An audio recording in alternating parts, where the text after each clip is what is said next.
under ng isang department, eh madami na din tao yan. No? Walang kilos ng Senado kaugnay ng reklamo laban kay Duterte ay hindi lang nagpapahina ng tiwala ng publiko sa mga demokratikong institusyon, kundi isa ring paglapastangan sa prosesong itinakda ng konstitusyon para papanagutin ang mga opisyal ng pamahalaan. Totoo ho, mga kababayan. Totoo ho. Kasi sabi ko nga po sa inyo hindi po basta-bastang kaso lang ito.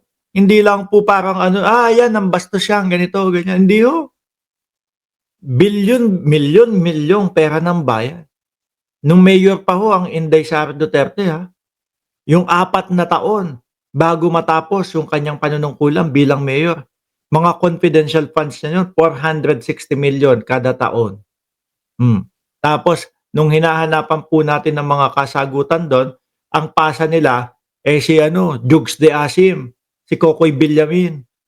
Sino pa? Si, pangalan nun? Yung una-una, si Mary Grace Piatos. Di ba? Malyari Mascareñas, 1834. Sabi, according to Senator Win Gatchalian, tinapos lang yung legislative na mga dapat. Hindi din Mga fourth win nga daw No? Kailangan sa lalong madaling panahon. Kumbaga, paliwanag ko ng mga eksperto, mga kababayan, na pag sinabi sa iyo, eto na yon at ipinasa na sa iyo, isantabi mo muna yung mga iba. Unahin ito. Sa lalong madaling panahon, di ba? Inamo TV. Hindi rin katanggap-tanggap para sa Union of People's Lawyers in Mindanao ang pagkaantala ng impeachment proceedings. Paalala nito sa Senado, maging tapat sa saligang batas at unahin ang karapatan ng publikong malaman ang katotohanan imbis na self-preservation. Mamamayang Pilipinas na yan, Panigurado ho ako, mga kababayan. Anong petsa ngayon? 6 diyan sa Pilipinas? Nako, kapag kaho yan, mga bossing, inudlot ulit nila yung June 11 o kaya itinuloy nila yung de facto dismissal ni Bato de la Rosa. Ay nako, mga boss, lalabas talaga ho ang taong bayan dyan. Lalabas ho talaga ang taong bayan dyan, mga kababayan. San Beda, si BP Sara, San Beda ata. Opo, San Beda din yan. No? San Beda din po, nagsalita na. Ganito rin ang panawagan ng People's Impeachment Movement. Ang impeachment ay moral responsibility ng lahat ng mga Pilipino at ang ating senador. Kaya dapat matuloy ito. Ang talo kasi dito kapag hindi talaga matuloy ito ay ang katotohanan. Yung facts, yung truth. May music Ma'am Josepa Oliva Lopez, shout out po sa inyo. Yung integrity ng ating institusyon. Correct. Umabot naman sa higit 100 guro ng University of the Philippines College of Law ang lumagda sa open letter kaugnay ng agarang impeachment trial. Imbitasyon namin sa Senado ay basahin ang saligang batas sa lente ng pananagutan. Talaga yung impeachment bilang proseso upang usigi. Kaso yung Bato de la Rosa umaalma sa inyo. Ang sinasabi ni Bato de la Rosa is daw? Sabi ni Bato de la Rosa, nako, hindi pwedeng tumawid, no? Hindi daw pwedeng tumawid, mga kababayan, ang impeachment. Ay, ano ba napindot ko? Sorry. Hindi daw pwedeng tumawid ang impeachment, mga bossing, from 19th Congress papunta sa 20th Congress, mga kababayan. Yun yung sinasabi ng hindi lawyer na senador. Ang ating mga pinakamatataas na opisyal ukol sa mga seryosong paglabag ng saligang batas. They cannot prejudge. They have to behave with impartiality and with independence. The highest form of accountability is the impeachment process. Giit ni Akbayan Party List Representative-elect Chel Diokno, hindi dapat hayaan ng Senado na takasan ng tungkulin nito base sa mga umano'y limitasyon na tila sila aniyang gumawa ng hindi.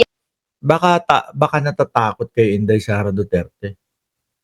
Biruin nyo ho, mga kababayan, mga boss chief sir, ikaw ba naman ang makarinig doon sa uhusgahan mo? Ready ako, gusto ko ang impeachment. Ready ako. Gusto ko ng bloodbath. Di ba? May kaba ka din doon. May takot ka din ho doon, mga boss chief amo, sir. Agad aksyonan ang articles of impeachment na isinumite ng Kamara. They should have convened many months ago.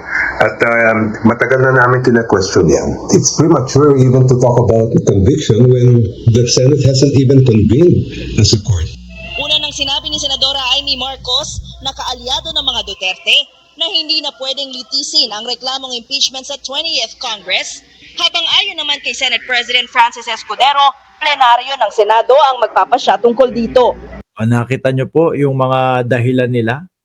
Tapos ito mga bossing, makakarinig pa ho tayo sa mga senador na yan. Na ano po, wala, talo na yung impeachment ninyo. Ganun pa sasabihin sa atin. At samantalang hindi pa nila naririnig, hindi pa nila nakikita, hindi pa nila nakakausap ang prosecution panel. Wala pa silang naririnig doon sa mga witness. Nakapaghusga na ho. Kaya dapat sabi nga ng iba, mga kababayan, inhibit na itong mga ito. No? Oh. Sa ngayon, hindi pa formal na naihahain ng 3 draft resolutions na layong ibasura ang impeachment complaint laban sa vice-presidente. Kumpiyansa naman ng ilang kongresista na matutuloy pa rin ang paglilitis. Ako, eto ho, mga bossing. Nung una, siguro nung hindi pa ho naglalabasan yung mga eskwelahan, San Beda, De La Salle University, Philippine Political Science, sabi ko, pag binraso nito ng mga senador na mga to, kakapala na lang mukha no? Sabihin, hindi na matutuloy ang impeachment, ganito, bla bla bla, okay, tapos, boom, wag na kayong magtanong sa amin, pwede nilang gawin yun. Pero ngayon mga bossing, nakikita ko na po, dahil umpisa na po na naglalabasan po itong mga malalaking mga eskwelahan na to, kakabahan at matatakot na din po yung mga senador na yan. Kaya matutuloy na din po ito. No? Hindi na nila iisipin, takot ako kay Inday Sara Duterte, kaya ayaw ko ituloy ito Ang mangyayari na ho dyan, mga boss, mag-aaklas ang mamamayang Pilipino pag hindi ito natuloy. Kagaya na lang po ito, mga bossing.